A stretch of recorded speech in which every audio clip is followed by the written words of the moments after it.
Wagwan, are you multifamily enthusiasts? I'm Shalon Hutchison, also known as Hutch, the Marine Investor. And today, I want to talk to you about something special.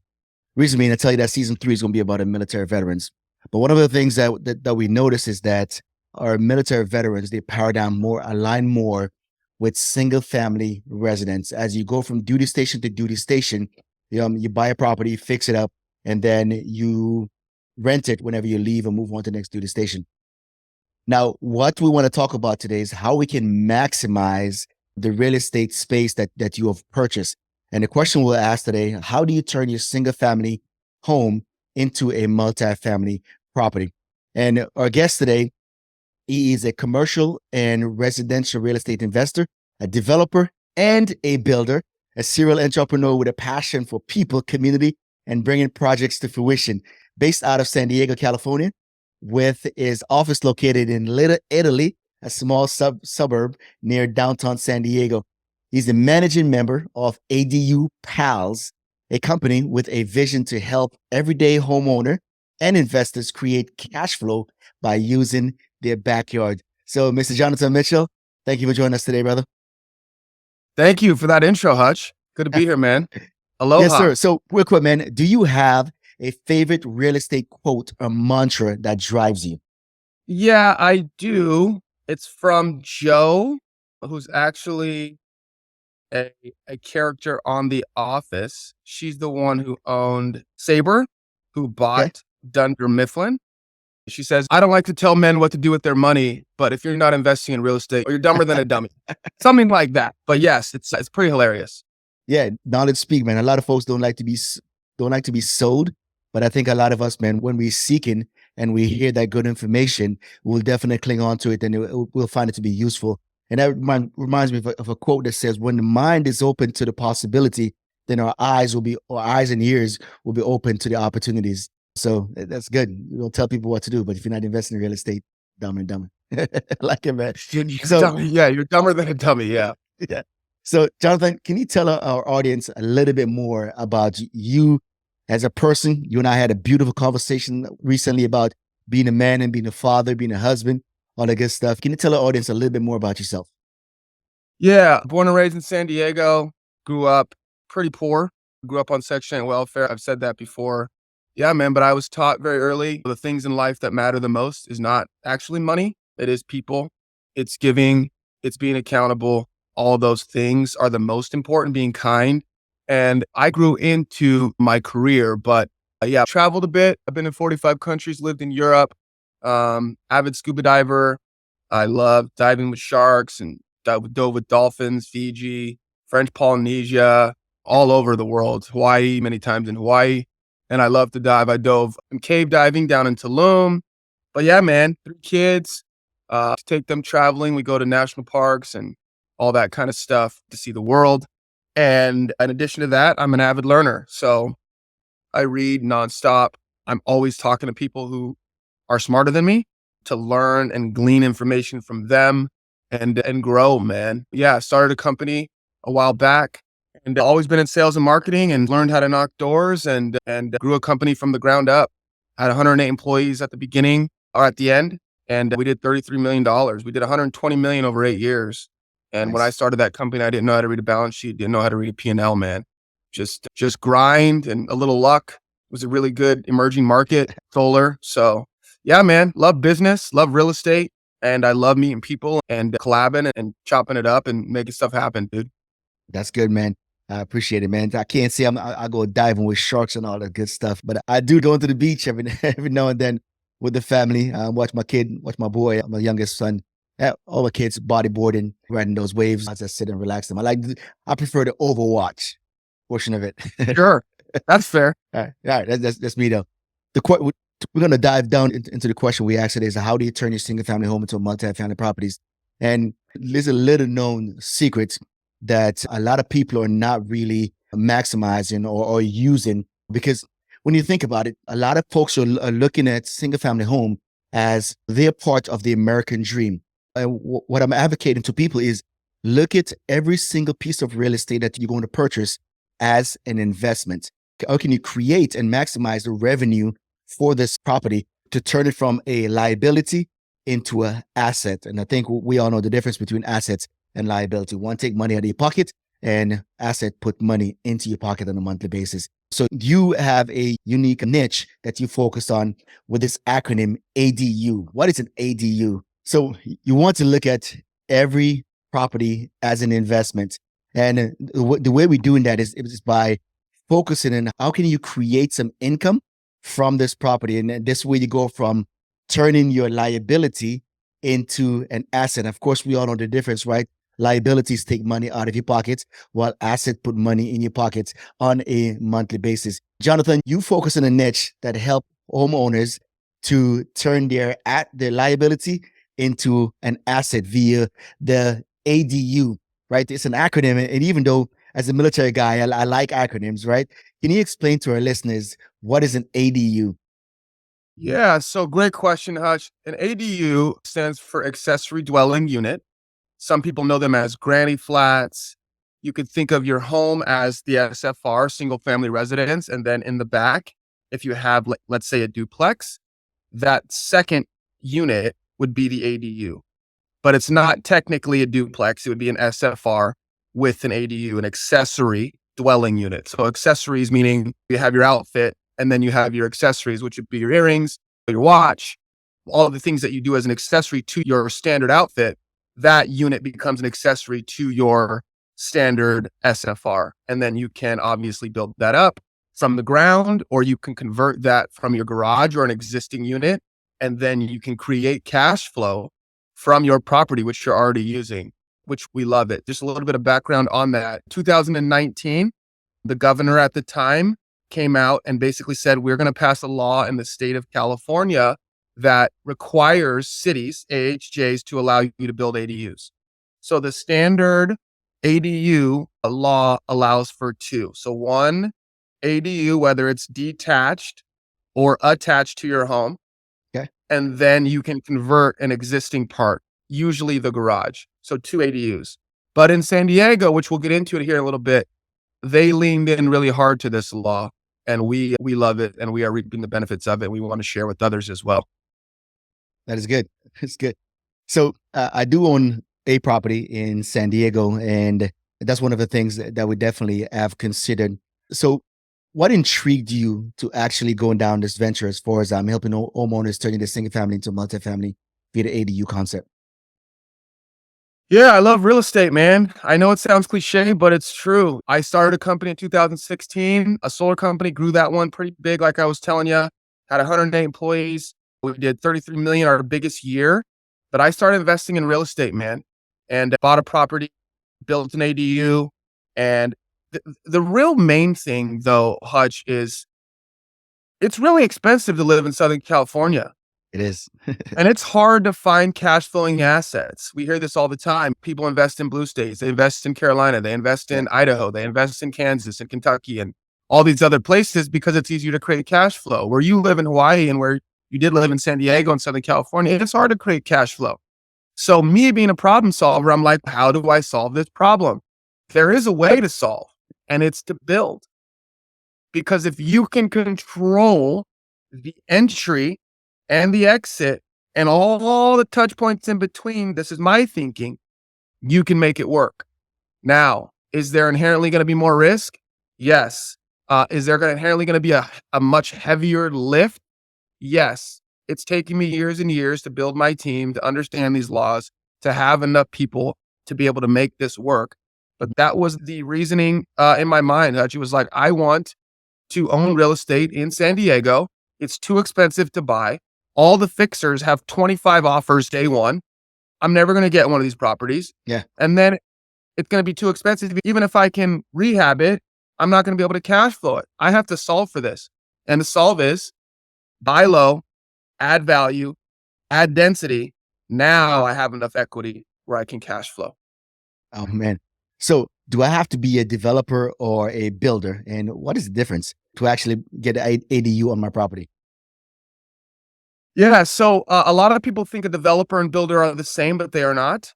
A developer is someone that comes before the builder. Now, a developer and builder can be the same person or company entity, but often they are not. So if you think of like really big builders like Lennar or KB Homes, Usually a developer will come in before and look at a piece of property and then get it entitled. And what that entitlement is, you're going through a bunch of checkpoints and red tape in order to get the city to give you a map. A final map is what it's called, to be able to Okay. build. So if you think of, let's say you have 100 acres, it's just dirt.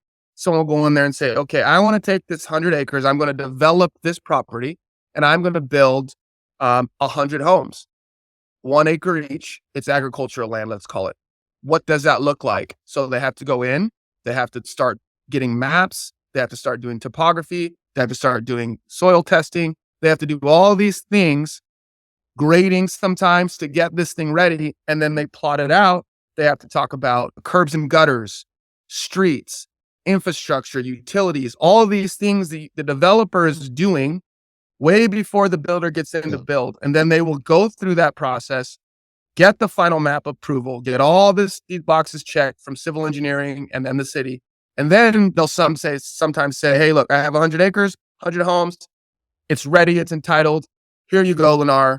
Give me whatever amount of money. And that's Yeah. the way it works. And that And is then the a, builder goes and builds. yeah, that makes sense. So the developer, that is a way where people who are focused on buying land can maximize their investment by only focusing on the horizontal and giving it to a builder to actually go vertical. That's I right. And do I, like and the I concept. explain it as simply as I could because people understand I'm with SFRs, you. but developers develop all kinds of things, right? They Right. develop baseball stadiums, soccer Mhm. stadiums. They develop multifamily. They develop your local Rite Aid, Walmart, Right. retail, all these shopping centers. Someone comes in and says, and then obviously the city has what they have basically what they want the city to look like. They have an outline in their Zonings, mind. different zonings. Yeah. Yeah, they have different zones and they have basically they understand what they want the city to look like, where they want shopping, where they want commerce, where they want restaurants, where they want people to live. And the developer has to work with the city oftentimes, what are the meetings that are the closed door meetings that we see in the movies and all that kind of stuff. Yeah. But all that stuff is going on. And then, yeah, you have builders that come in oftentimes and build. So, yeah, breaking it down to where we live, go ahead. Yes, sir. So with that concept, right? So you don't have to be a developer or a builder to actually have an ADU constructed in your in your yard or in your backyard. So what do you see is the benefit for adding an ADU to a property in terms of financial gain and lifestyle improvement for a homeowner? Yeah, and that's the beauty of this, right? A lot of people I know have dreamed of being a developer. A lot of men I know, a lot of women I know. People like cash flow. They like seeing new construction. They like commerce. They like their cities and their towns looking better. But generally, if you have land in your backyard, front yard that is being wasted, or your garage is just filled with boxes, you can turn that into money and you can become a developer yourself. You already own the land, the property, so you don't have to do that work. All that pre-development's already been done in order to get that structure that you live in there. So there's all of that red tape has already been cut and walked through. Now you get to do an easier portion of development, but you also get to be a developer and you get to create something from nothing that will pay you. And that's the beauty of this country. And that's the beauty of this program and opportunity that we have. Yeah. When I was a director of the corporate course on the West Coast, I was one of our Marines. I was spilling a water bottle outside because I needed water bottle. I think I needed it for sunflower seed or something. And she was like, Gunnery Sergeant, if you're going to spill water, feed a tree. So you talk about this land that we have in our backyard that is just there to look at. How can we ensure that that property, that land generates us some kind of cash flow? And of course, the cash flow would help us to improve our living condition, right? And I said earlier, as far as everyone should be looking at a piece of real estate as an investment. Now, what are some of the common misconceptions or challenges homeowner face when considering ADU? Yeah. Number one, it's daunting. Some of the biggest fear triggers that we have as humans is the Okay. fear of the unknown. So we don't understand development. What's this going to cost? How am I going to get money for it? People are afraid if they're living paycheck to paycheck, barely paying their bills. How am Yeah. I going to afford to have this new structure built? What's it going to look like? What if the contractor doesn't perform? What if the city doesn't give me my permit? All of these things can be a challenge for people, but that's why we're here to help. We help with the design. We help with the engineering. We help with the permit process all the way through the city where we have contacts. And then we've been builders for many years. Mike built an entire construction company and sold it himself. And I had an A license, a B, a C10, general construction, electrical, contracting, and roofing contract license. So we understand the building process and we walk our customers through the process hand in hand, soup to nuts, and we're always here. Yeah, the common misconceptions are, and the other thing we deal with sometimes too, Hutch, is people are thinking about it and then they say, okay, I want it. And then they're like, I want it now. So it takes time, right? Got you. It's not like going to Walmart and picking up a new toothbrush. You're building something that was not there before. Now we are cutting those timelines as quickly as we possibly can through our process and our connections and our understanding and experience, but it does take time to build new structures. Yeah, totally got you, man. That leads me to my next question, right? As far as getting started with an ADU, what are the first steps that a homeowner should consider when building an ADU? And so they have the property, they have the house, they have the land in the back, and they know or aware because they listen to this podcast episode that they can build a accessory dwelling unit in their backyard, right? So what are the first steps for a homeowner considering building an ADU, and what are some factors that they should consider before moving forward with the project? Yeah, good questions. Number one would be, what's the purpose? And I always Okay. ask people, why do you want to build an AD? Because your neighbor did, because your uncle did. But there's often the reason, and I want to understand that reason. So you have Okay. some parents or grandparents that are getting older and they need a place to live. You want to create cash flow so you can go on trips and you can have your property making you money while you're doing those other things, playing golf, going to watch your kids grow up, all those things, your property could be making you money. So that's one reason. Another reason would be because your kids are getting older, coming back from college, or you want to move into the ADU and rent out the front unit. I see that a lot too. So there's a lot of different factors why people want to do this. So I want to understand that why, and I want them to understand that why. That way I can back into, okay, if you want to create this cash flow, you have to understand that there will be some output before you get that return. That's what investing is. If it was just, I get something for nothing, we'd all do it. And that's not how it works. Yeah. You have to put out something to get something back in investing. So I want my customers to understand that and our clients to understand that as well. But yeah, we do what's called a PPR, a property potential report, Hutch, Okay. which basically breaks down the zoning where they are, the size of their lot, what's existing on that lot, anything that we think potentially could be problematic as far as utilities, whether they're on septic. We go over the entire scope of the property and we figure out what they're allowed to build in max and what we think is optimal for them to build based on their property and based on their goals. That's called a PPR, a property potential report. And we go over that. You get a 1 hour consultation. Depending on where you are, we charge anywhere from $750 to $1,200 for those. And you get an hour-long consultation included with us to go over that. And then from there, once you understand and you're comfortable, you can ask as many questions as you want. From there, we move into the design build phase. So then we will design that product with you, with our engineers. We'll have a certain layout, we'll have a certain set of plans, and then we'll submit those to the city and then we build. So that's generally what it looks like. It's really broken down into 3 phases. What can I do and why do I want to do it? This is what it looks like in phase 2 when I design this actual thing I'm going to do. And then phase 3. Build that thing, man. So let's dive into that a little bit more, right? We talk about it, the PPR, right? So we're talking about height, setback, slope, and a couple of different things. As you go through that permitting, what are some of the unique challenges that yourself and the homeowner will face for the process? Yeah, so there are some tricks to the trade, but basically when you build a certain square footage, when you build to a certain height, when you build to a certain unit count, certain setbacks, certain areas, you can mitigate some risk. And there are new people getting into this industry that don't understand that. Right. So like in San Diego, I'll give you one for instance. If you build a 750 square foot ADU, you mitigate against some impact fees. But if you go to 751 or 800 square feet, you now have those impact fees. So imagine you as a homeowner going with a company that didn't know that. So you're going to get an extra, let's say 25 square feet. You went to 775 and you have to pay a certain amount of money and have additional plan checkers checking your plans, which could potentially tie you up and take longer. Mm-hmm. And all you had to do was drop down a little bit to mitigate all that risk. So we have a lot of those tricks of the trade. But yeah, like you said, height, setbacks, door count, easements, egress, entry, exits. We look for certain areas where there's alleys when we are investing ourselves. When it's a homeowner, we're working with what they already have. But we're building that again based on what their goal is, Mhm. our expertise, and we're marrying those two. We're guiding them all the way through and trying to achieve their goal, but also checking the box with the city and our guys. And so then, yeah, some properties you're going to have to do soil testing, some properties you're not.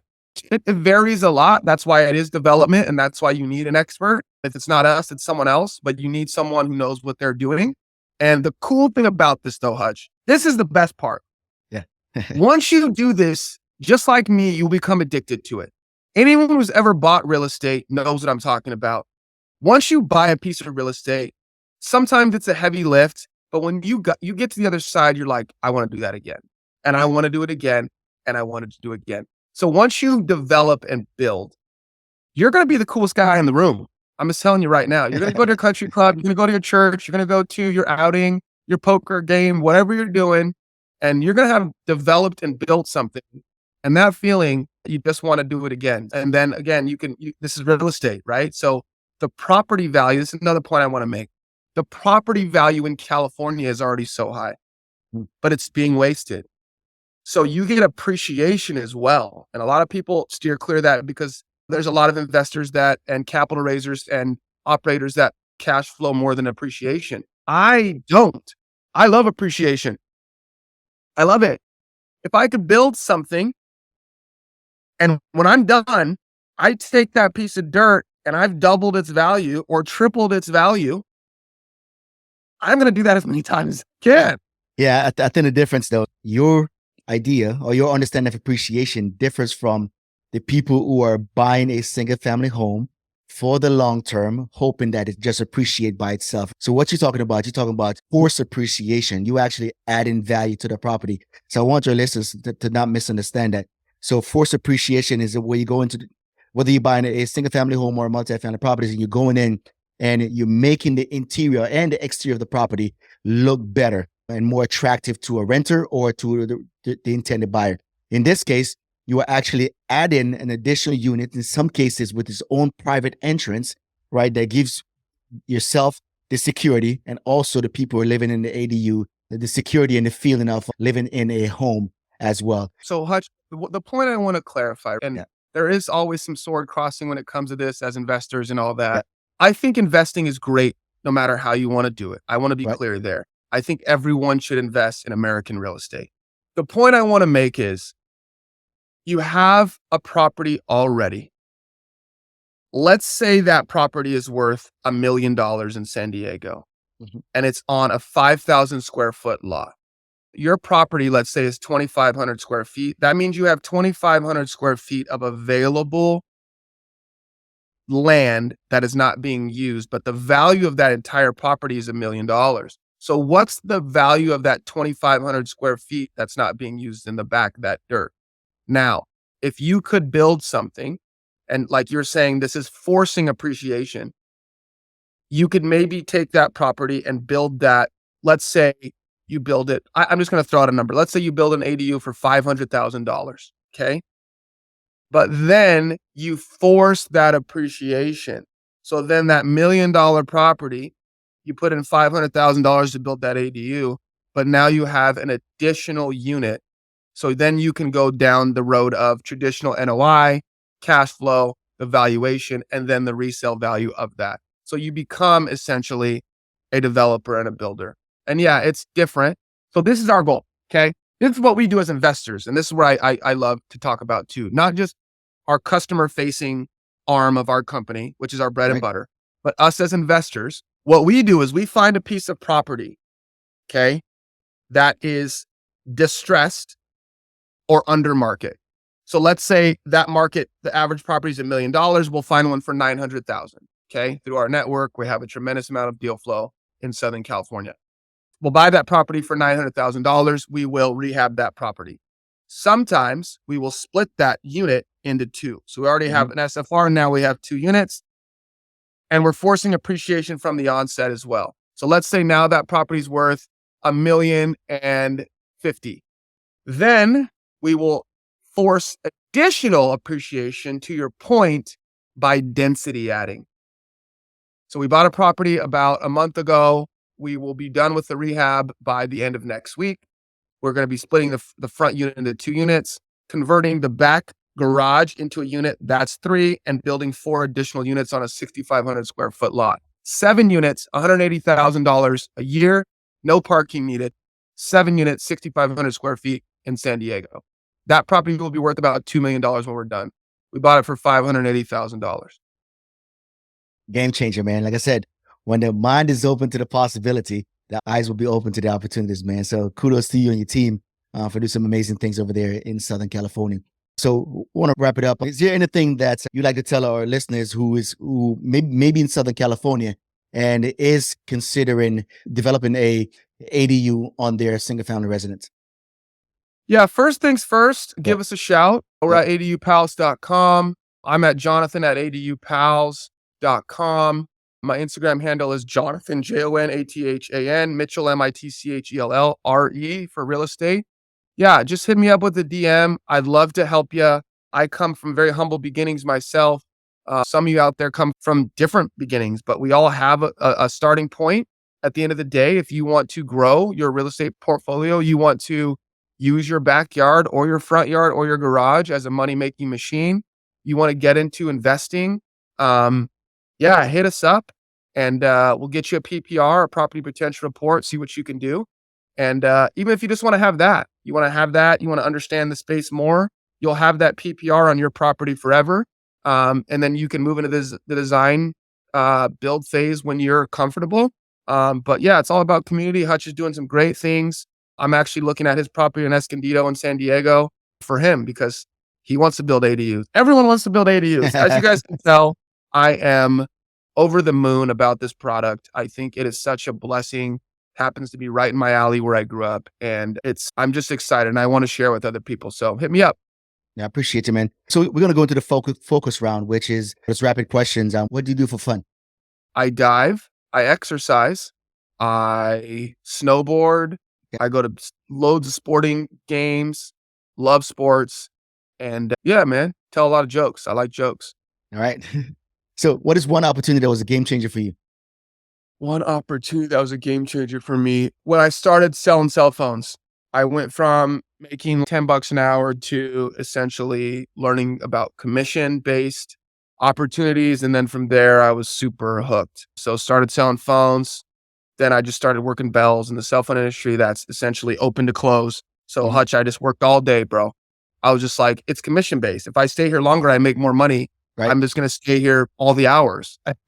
Makes sense. Yeah. And then from there, I learned how to knock doors, man. And then, yeah. So once I learned about commission really and started to understand the uncapped ability to make money, that aha moment, I was on.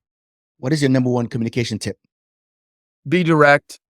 Okay. I like humor. I like to tell jokes. I'm like, look, man, live, right? Be yourself. Be happy.